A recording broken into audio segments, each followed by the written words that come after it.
안녕하세요. 오늘 저희가 함께 깊이 파고들 자료는요. 닐 도널드 월시의 신과 나누는 우정에서 발췌한 내용입니다. 신을 알고, 믿고, 사랑하는 이 3단계에 대해서 이야기하는데요. 특히 신을 사랑하는 것, 이게 왜 이렇게 어려운지에 대해 집중적으로 다루더라고요. 네, 맞아요. 사실 대부분의 사람들은 사랑을 원하고 또 사랑하고 있다고 믿잖아요. 그렇죠. 그런데 이 책 저자는 우리가 사랑이라고 부르는 것들 중에 상당수가 사실은 사랑을 갉아먹고 관계를 망가뜨리는 독소일 수 있다고 경고하거든요. 바로 그 지점이 저를 딱 사로잡았어요. 그래서 오늘은 이 자료를 바탕으로 한번 제대로 파헤쳐 보려고 합니다. 왜 우리는 그토록 원하는 진정한 사랑을 실천하기가 어려울까요? 자료에서는 그 범인으로 사랑을 끝내는 3가지 종식자, 영어로는 love enders라고 하던데 이걸 지목합니다. 바로 필요, 기대, 질투예요. 오늘 이 3가지가 어떻게 우리의 관계를 망가뜨리는지, 그리고 그 근본 원인이 어디에 있는지 한번 같이 이야기 나눠보죠. 네, 아주 흥미로운 탐구가 될 것 같아요. 이 자료의 핵심적인 통찰이 뭐냐면요.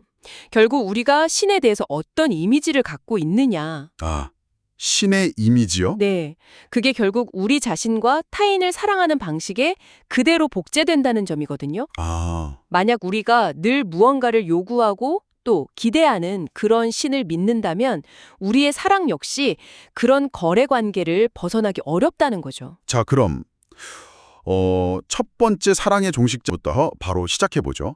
자료에서는 필요를 가장 강력한 사랑 킬러라고까지 부르더라고요. 아니 근데 사랑하니까 필요한 거 아닌가요? 이게 왜 사랑을 죽인다는 건지 처음엔 좀 의아했어요. 그게 바로 대부분의 사람들이 빠지는 함정이죠. 여기서 말하는 필요는요, 뭐랄까, 내 행복의 리모컨을 다른 사람이나 외부 상황에 그냥 넘겨주는 것과 같아요. 행복의 리모컨이요? 네. 네가 날 사랑해줘야 내 기분이 좋아져 라거나 이 명품 가방을 가져야만 내가 만족할 수 있어 라고 믿는 상태.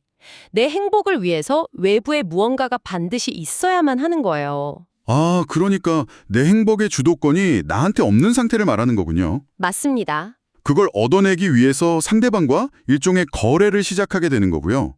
내가 이렇게 해줄 테니 넌 나에게 사랑을 줘. 이런 식으로요. 정확합니다. 그리고 많은 사람들이 이 거래 과정을 사랑이라고 착각하는 거죠. 그런데 이 책의 저자는 한 걸음 더 나아가서 우리가 왜 이런 거래 기반의 사랑에 익숙해졌는지 그 원인을 신에게서 찾습니다. 신이요? 네, 어릴 때부터 우리가 배워온 신의 모습이 그렇다는 거예요. 내 말을 잘 들으면 천국에 보내주고 아니면 지옥에 보낼 거야 하는 식의 조건을 거는 신이요. 아, 듣고 보니 그렇네요. 신과의 관계 자체가 거대한 거래였던 셈이네요. 그렇죠. 그러니 우리도 모르게 인간관계에서 그 방식을 그대로 따라하고 있었던 거고요. 와, 하지만 자료는 아주 단호하게 말합니다. 그건 인간이 만들어낸 신의 이미지일 뿐이라고요. 진짜 신은 아무것도 필요로 하지 않는다고. 생각해보면 당연하죠. 세상 모든 것의 근원인데 뭐가 더 필요하겠어요. 이걸 깨닫는 게 모든 변화의 첫걸음이라고 강조합니다. 그 논리가 그럼 우리 자신에게도 그대로 적용될 수 있겠네요. 완벽하게 행복하기 위해 당신에게 필요한 것은 아무것도 없다. 이 문장이 정말 강렬하게 다가왔어요. 머리로는 알겠는데 솔직히 현실에서는 이게 가능한가 싶기도 하고요. 우리는 늘 다른 사람의 인정이나 평가에 목말라 하잖아요. 맞아요. 내면으로 가라라는 말은 참 좋은데 솔직히 막막하게 들릴 때가 많죠. 네, 맞아요. 그냥 눈 감고 앉아 있으면 온갖 잡생각만 나고 더 불안해지기도 하고요. 그래서 대부분의 사람들은 내면이 아니라 외부에서 답을 찾으려고 하죠. 자료에 나온 이 표현이 정말 날카롭지 않나요? 남들을 통해서 너희 자신이 누군지 체험하려 한다. 아, 타인의 시선이 곧 나 자신이라고 믿어버리는 거예요. 정말 뼈아픈 지적이에요. 나는 평생 남들이 말하는 내 모습을 믿어왔고 그들이 말해주는 내 모습을 바꾸기 위해 내 행동과 나 자신을 바꾸어 왔다. 이 고백이 이거 마치 제 이야기 같아서 좀 섬찟하더라고요. 그렇죠. 그럼 이 지긋지긋한 패턴에서 벗어나려면 구체적으로 뭘 어떻게 해야 할까요? 이 자료에서 좀 현실적인 팁 같은 걸 주나요? 네, 저자도 그 점을 의식했는지 아주 실용적인 조언을 합니다.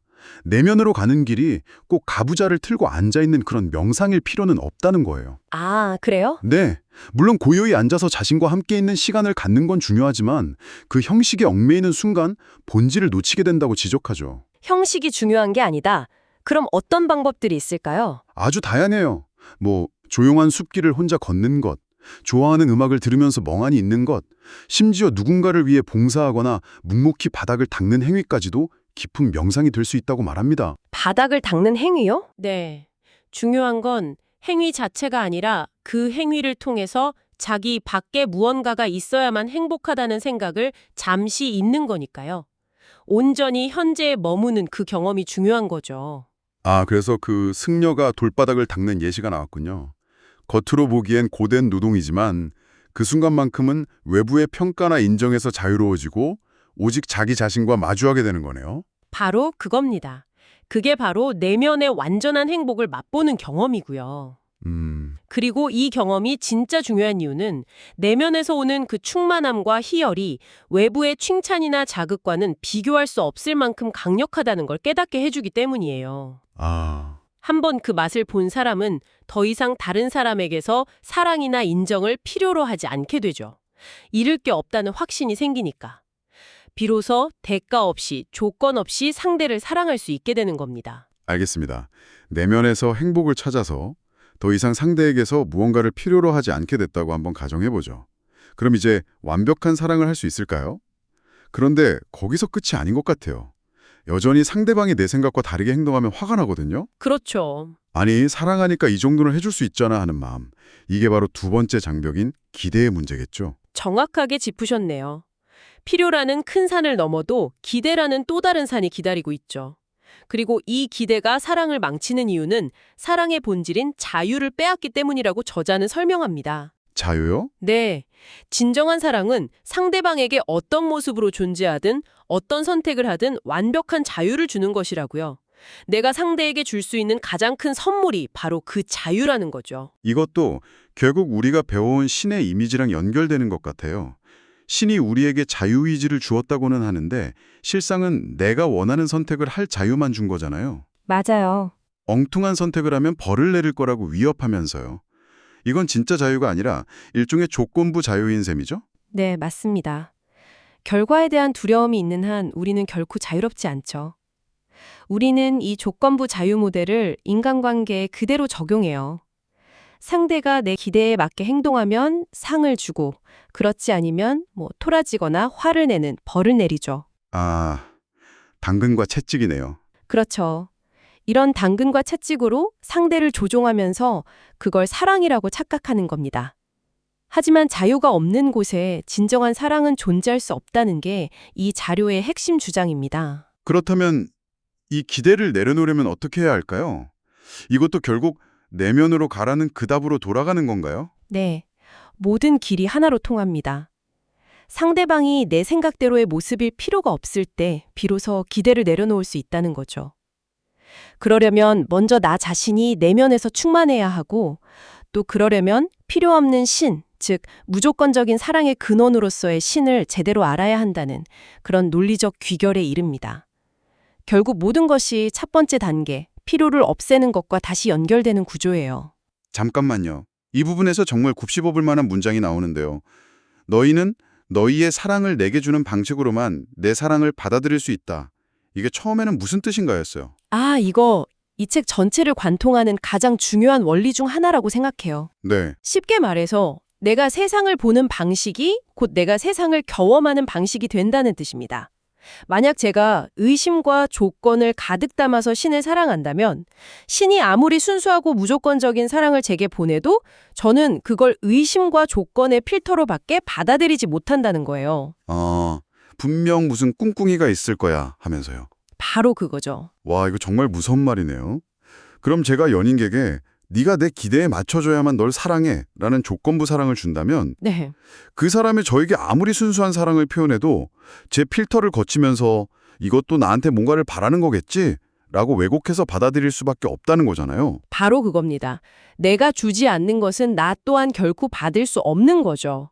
내가 상대에게 완전한 자유를 주지 않으면 나 역시 관계 안에서 진정한 자유를 경험할 수 없게 되는 것과 같은 이치입니다. 결국 내가 상대를 올가매는 그 기대의 밧줄이 나 자신을 묶는 밧줄이 되는 셈이군요. 맞습니다. 그렇군요. 필요가 내 행복의 리모컨을 상대에게 넘겨주는 것이라면 기대는 상대방의 리모컨을 내가 빼앗아 조종하려는 시도라고 볼 수 있겠네요. 오, 아주 훌륭한 비유입니다. 둘 다 진정한 사랑과는 거리가 머네요. 자, 그럼 마지막 사랑의 종식자인 질투로 넘어가 보죠.